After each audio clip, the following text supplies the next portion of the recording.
আগামীকাল অর্থাৎ 2026 সালের 3রা মার্চ দোল পূর্ণিমা তিথিতে পড়েছে এই বছরের সবথেকে বড় চন্দ্রগ্রহণ, যেটি ভারতবর্ষে দৃশ্যমান।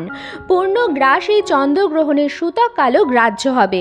আজকের পর্বে আমি আপনাদের সঙ্গে শেয়ার করব গ্রহণ চলাকালীন সময়ে এবং গ্রহণের সূতক সময়ে কোন কোন কাজগুলি করার থেকে আপনারা বিরত থাকবেন। বন্ধুরা, এই গ্রহণের প্রভাব কিন্তু পড়তেই পারে, তার জন্য এই জিনিসগুলি আমাদের জানতেই হবে। সবার প্রথমে জানবো 2026 সালের দোল পূর্ণিমা কবে পড়েছে, অর্থাৎ পঞ্জিকা অনুসারে তার সঠিক সময়সূচি, অর্থাৎ পূর্ণিমা তিথি কখন শুরু ও শেষ হচ্ছে, গ্রহণ কখন লাগছে ও কখন ছাড়ছে, কোনো অশুভ প্রভাব পড়বে কি, গ্রহণের মধ্যে আদৌ কি রং মাখা যাবে, এটা প্রচুর বন্ধুদের প্রশ্ন। তাছাড়া হোলিকা দহন বা ন্যাড়া পোড়া কবে হবে, সত্যনারায়ণ পুজোর শুভ সময়সূচি, ব্রত উপবাস ও নিশি পালন কবে হবে। আমরা জানি যে পূর্ণিমা তিথিতে গঙ্গা স্নান করা হয়, দান করা হয়, তার কি শুভ সময় রয়েছে, ভারত এবং বাংলাদেশে গ্রহণ দেখা যাবে কি। বন্ধুরা, এই গ্রহণটি ভারতবর্ষে দৃশ্যমান, তাই এর সূতক সময় শুরু হয়ে যাবে 9 ঘন্টা আগের থেকে। আমরা প্রত্যেকেই জানি সূতক কালের কিছু বিধি নিষেধ থাকে, কিন্তু আমাদের পরিষ্কারভাবে ধারণা নেই। আজকের পর্বে আমি আপনাদের বলে দেব যে কোন কোন কাজগুলি করার থেকে আপনারা অবশ্যই বিরত থাকবেন, নয়তো গ্রহণের দুষ্প্রভাব আপনার এবং আপনার পরিবারের ওপর পড়তে পারে। বিশেষ করে শারীরিক মন্দা যেতে পারে এবং অর্থনৈতিক দিক থেকে নানা রকম সমস্যার সম্মুখীন হতে পারেন। তো চলুন বন্ধুরা, ভিডিওটি শুরু করা যাক। তবে মূল পর্বে যাওয়ার আগে আমার সকল বন্ধুদের কাছে একটাই অনুরোধ করব যে ভিডিওটি সম্পূর্ণরূপে দেখবেন। দেখার পর ভালো লাগলে অবশ্যই একটি লাইক করবেন, কমেন্টসে লিখবেন জয় শ্রী রাধা কৃষ্ণের জয়, এবং বন্ধুরা অবশ্যই ভিডিওটি শেয়ার করবেন আপনাদের নিকট আত্মীয় স্বজন এবং বন্ধু বান্ধবদের সাথে। দোল পূর্ণিমা পড়েছে বাংলার 18ই ফাল্গুন 1432, ইংরাজি 3রা মার্চ 2026 মঙ্গলবার দিন। তবে পূর্ণিমা তিথি কিন্তু লেগে যাচ্ছে পূর্ব দিন, অর্থাৎ আজকের দিনে সোমবার বিকাল 5:44 থেকে পূর্ণিমা লাগছে থাকবে মঙ্গলবার বিকাল 4:59 পর্যন্ত। পূর্ণগ্রাস চন্দ্রগ্রহণ লাগছে আগামীকাল, গ্রহণ স্পর্শ দুপুর 3:20, গ্রহণ মধ্য বিকাল 5:05, গ্রহণ সমাপ্তি রাত্রি 6:48, গ্রহণ স্থিতি 3 ঘন্টা 28 মিনিট, পূর্ণগ্রাস স্থিতি হচ্ছে 59 মিনিট। দোলের আগের দিন করা হয় হোলিকা দহন। হোলিকা দহন বা ন্যাড়া পোড়া হলো হোলি উৎসবের আগের রাতে অশুভ শক্তির বিনাশ এবং শুভ শক্তির বিজয়ের প্রতীক হিসাবে পালিত একটি প্রাচীন হিন্দু আচার, যা ফাল্গুনী পূর্ণিমায় বড় আগুন জ্বালিয়ে উদযাপিত হয়। এই অনুষ্ঠানটি অসুর রাজা হিরণ্যকশিপুর বোন হোলিকার আগুনে পুড়ে ছাই হয়ে যাওয়া এবং ভগবান বিষ্ণুর ভক্ত প্রহ্লাদের বেঁচে ফেরার পৌরাণিক কাহিনীকে স্মরণ করে। হোলিকা দহন বা ন্যাড়া পোড়ার শুভ সময় হচ্ছে 2রা মার্চ সোমবার সন্ধ্যা 5:42 পর থেকে সন্ধ্যা 7:15 মধ্যে। অনেকে দোল পূর্ণিমায় সত্যনারায়ণ পুজো করে থাকেন, অনেক বাড়িতে রাধা কৃষ্ণের বিগ্রহ প্রতিষ্ঠিত আছে, তারা দোলযাত্রাও করে থাকেন।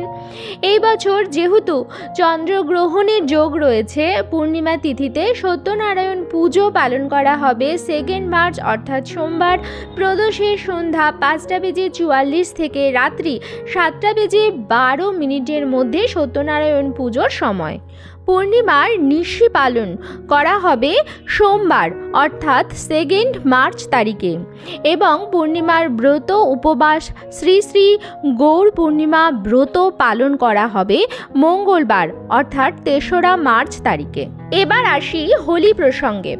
রঙের উৎসব হোলি নিয়ে বরাবরই মানুষের উৎসাহ থাকে তুঙ্গে। গোটা দেশ জুড়ে ধুমধাম করে পালিত হয় হোলি, আর বাংলায় সেটাই হলো দোল উৎসব। সাধারণত দোল উৎসবের পরের দিন হোলি পালন করা হয়। ফাল্গুন মাসের পূর্ণিমার দিন বাঙালিরা রং খেলে থাকেন দোল উৎসবে। বাঙালিরা এই দোলটিকে দোল পূর্ণিমাও বলে থাকেন। 2026 সালে দোল উৎসব পালিত হবে 3 মার্চ মঙ্গলবার, কিন্তু হোলি পালন করা হবে 4 মার্চ বুধবার। সাধারণত অবাঙালি জায়গায় পূর্ণিমা ছেড়ে যাওয়ার পরে রং খেলা হয়ে থাকে, সেই জন্য দোল পূর্ণিমার পরের দিন হোলি পালন করা হয়। এই বছর হোলি পালিত হবে 4 মার্চ বুধবার। দোলের দিন কি রং মাখা যাবে? এই নিয়েও প্রচুর বন্ধুদের মনে আছে প্রশ্ন, কারণ এই বছর 2026 সালে গ্রহণের দিনই পড়েছে চন্দ্রগ্রহণ। আমি পূর্ণাঙ্গ সময়সূচি উল্লেখ করে দিয়েছি। প্রশ্ন হচ্ছে, এই গ্রহণ যেহেতু ভারতবর্ষে দৃশ্যমান, তাই এই গ্রহণের নিয়ম বিধিগুলো কিন্তু অবশ্যই মানতে হবে। চলুন প্রথমে জেনে নিই কোথা থেকে দেখা যাবে এই গ্রহণ।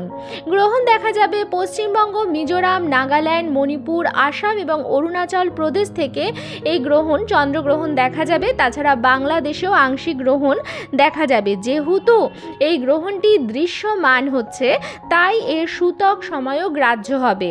সূতক সময়ে কোনো রকম ধর্মীয় কাজকর্ম হয় না। তাছাড়া গ্রহণের সময়ও কোনো রকম ধর্মীয় কাজকর্ম, পূজা অর্চনা ইত্যাদি করা হয় না। তো গ্রহণের যেগুলি বিধি নিষেধ আছে সেগুলি আমাদের মানতে হবে। সূতক সময়েও কোনো পুজো পাঠ চলবে না।